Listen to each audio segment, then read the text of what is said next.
Qu'est-ce que le TDA et le TDAH chez un élève en formation générale des adultes ainsi qu'en formation professionnelle?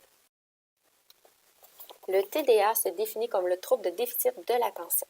Donc, chez un élève présentant un TDA, on peut remarquer une faible motivation, une faible estime de soi et une difficulté à se faire des amis.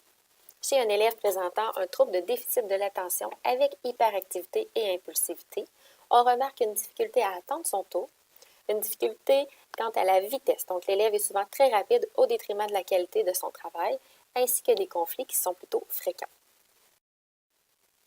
Chez les élèves présentant un TDA ou un TDAH, on peut remarquer les manifestations suivantes.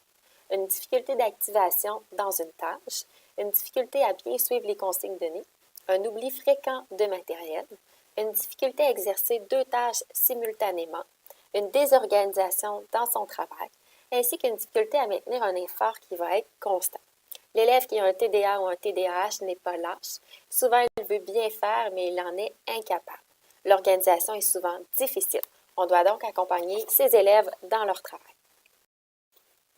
Comment aider un élève TDA ou TDAH en contexte d'apprentissage? On doit tout d'abord s'assurer d'avoir un contact visuel avec l'élève lorsque les consignes sont données. Ces consignes doivent être courtes et claires. On peut fournir un référentiel visuel à l'élève pour l'aider. On doit en fait intervenir de façon positive avec ses élèves. Donc, on doit souligner par exemple leur réussite ou leur progression. On peut aussi fournir un outil de gestion du temps qui peut être par exemple un cellulaire qui utilise déjà si ça ne cause pas de problème ou un sablier. On doit aussi prévoir des pauses pour que ces élèves puissent bouger, donc de courtes pauses de 1 à 2 minutes pour que l'élève puisse marcher par exemple. On doit se concentrer sur 1 à 2 objectifs à la fois par rapport au comportement.